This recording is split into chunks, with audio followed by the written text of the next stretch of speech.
What is going on, YouTube? Coming to you after a little bit of an unplanned break.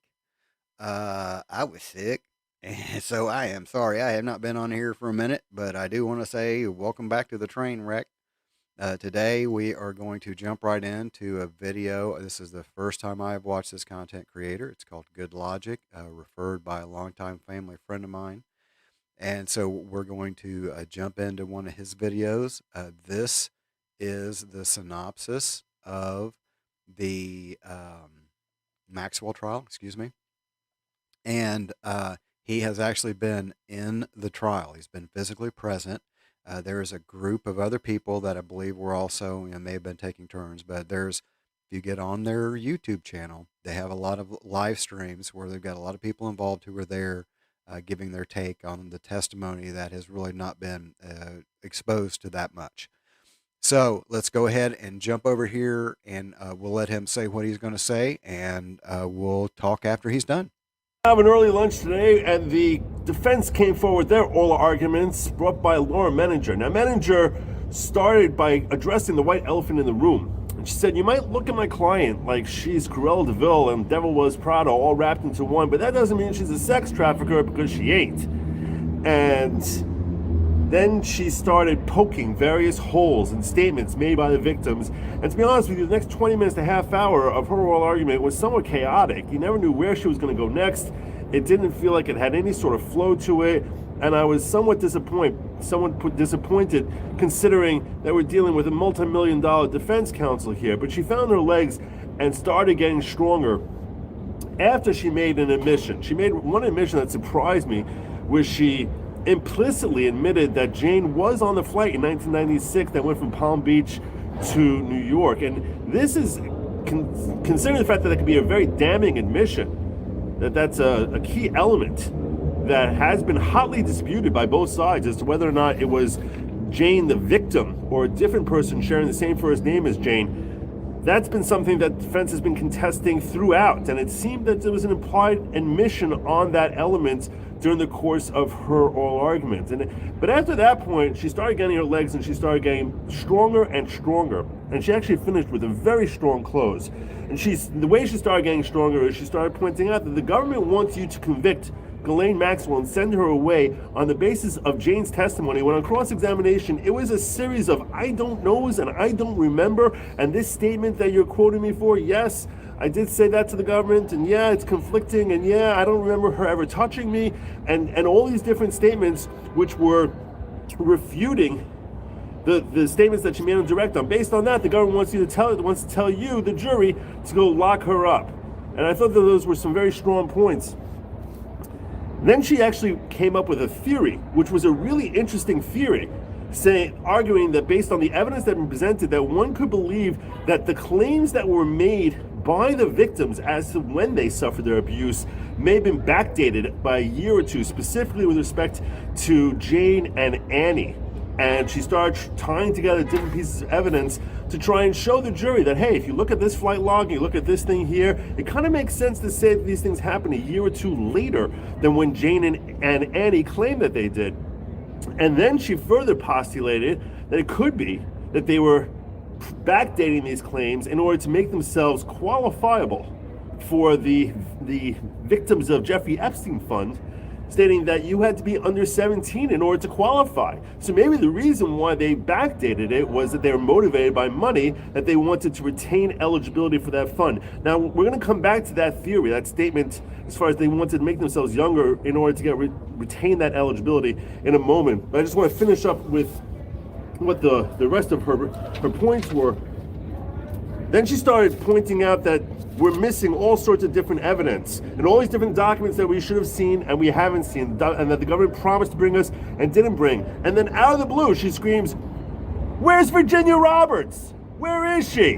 Which is the very same question I was asking. It's the same question anyone who's watching this case must be asking themselves. Where the hell is Virginia Roberts? Then she finished particularly strong when she started going through the law. And she started breaking down each of the charges, and there's 6 charges that have been that the jury is going to be considering, and breaking down how in each one of them, the elements therein, you can have strong basis for reasonable doubt on this part of it, on that part of it, on this charge, on that charge, breaking down one by one by one, and really dissecting how it is that the jury must acquit here and has no choice, and basically saying at the end of the day, this is not Jeffrey Epstein. And you need to recognize that you can't be convicting her for what Jeffrey Epstein did, and that the elements here, that there's certainly reasonable doubt on every one of them, and that the jury has no choice, but they must acquit. Comey got up and took over to handle the rebuttal on behalf of the government. And first thing she said when she came out is, you know why we're here? Because of the crimes committed by that woman. And she points to the defendant. This is not about Jeffrey Epstein. These are about choices that Ghislaine Maxwell made. These are about decisions she made. These are about crimes she committed. These are about women she touched. And clearly delineating, saying, this is not about Jeffrey Epstein. We're not going after this for Jeffrey Epstein. She delivered a very, very powerful rebuttal. And her main theme, which I really like that she did this, is she put out there, when we're trying to figure out the credibility of these victims, and when they're testifying, she drew an analogy to a holiday dinner. She said, you go to Thanksgiving every year, the same place, year after year after year. And based on what Dr. Loftus told us, based on what everyone has been telling us about memory, the core part stays. So you'll remember that, yeah, we had turkey. You'll remember which, relatives were there every single year. And that's going to remember. But as far as the side dishes, what people were wearing, what the conversation was about, you're not going to remember that. That part all becomes blurry. And she was comparing that to the continued abuse that these victims sustained, that she said, look, when you're having the same core elements, yeah, that all becomes something you remember. That's traumatic. You don't forget that.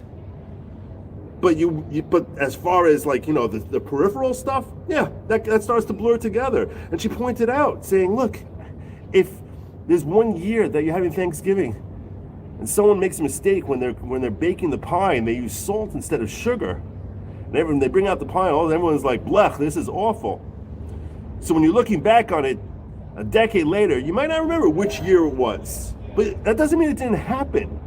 So just because there might be certain things that they're saying that this might have happened this year or that year, at the end of the day, they're underage. It doesn't matter when it happened. It doesn't mean it didn't happen. Just because they can't fix on exactly what date it was. The same way that your pie might have been ruined that year at Thanksgiving, you're just not sure exactly which year it was. I thought that was a very powerful way of explaining how it is that, yeah, there might be some inconsistencies here between what they said in one interview versus another interview. But that doesn't mean it didn't happen. That doesn't mean that you should have questions about their credibility, because the core part that they're talking about here, the core abuse that they each sustained, they're remaining consistent on, and there's consistency between each of these victims, that they're all talking about the same type of abuse, one after another, talking about how Ghislaine would be feeling their breasts, one after another describing how Ghislaine would start making them more and more comfortable with trying to touch Jeffrey Epstein and luring them towards touching him. And each of them have same common themes. And she points it out as she wrapped up. She's like, if you're going to believe that this entire thing is a concoction, what you're basically saying is, you don't believe Jane, you don't believe Kate,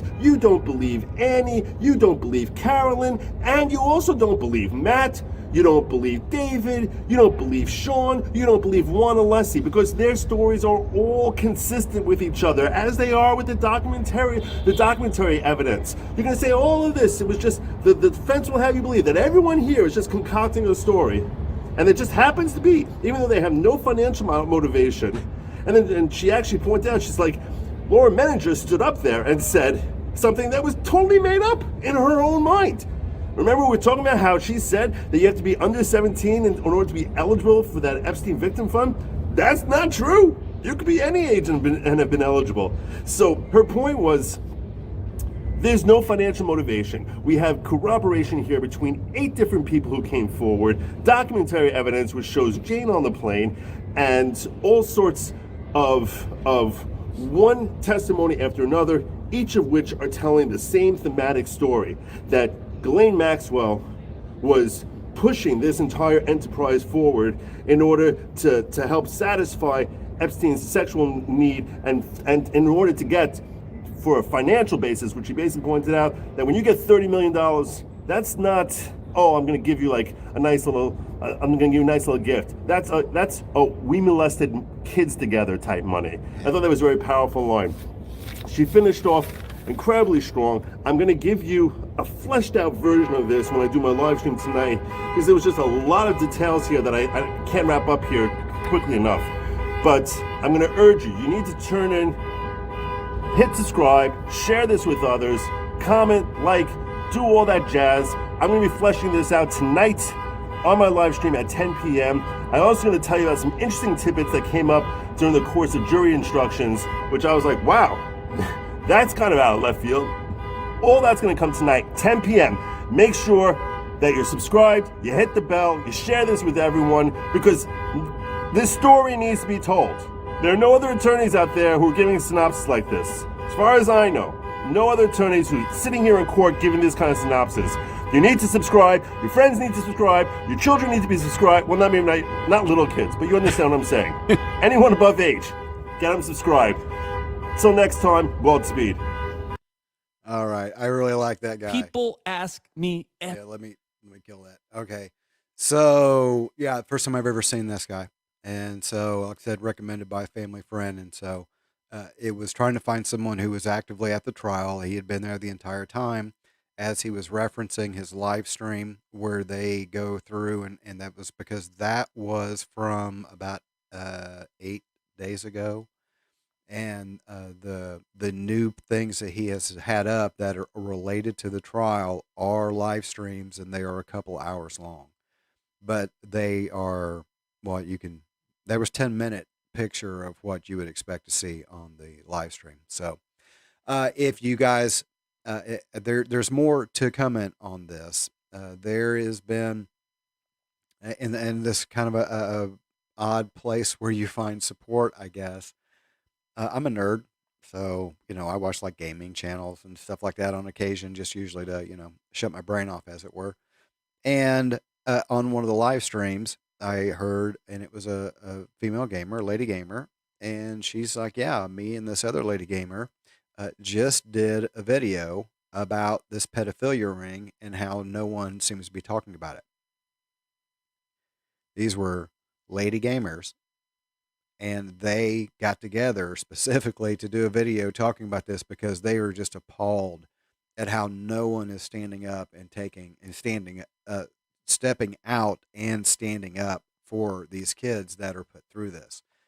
So I will definitely be keeping an eye on this trial. As more information becomes available, I'll definitely try to share it with you. If you know of any other sources besides this where someone has actively been keeping up with it, then that would be great. Let me know. The more the merrier. Once the deliberation stuff gets worked through, I'm sure there'll be more content coming from that. So, all right, guys. If you have any questions or anything, the deal, leave them down below. Leave them chat or on replay. If this is content that you enjoy, please like, share, and subscribe. It does help, gets me out in front of more people, and kind of helps get the message out, especially when it's this kind of content. So I will see you all again tomorrow evening. Lord willing, we'll be at 6:30, which is generally the regular time. I've just been sick, and it's been hard to kind of get I'm not very organized. I'm far less organized when I feel poopy. And I feel poopy. Thanks for stopping in. Love you guys, and I will see you tomorrow.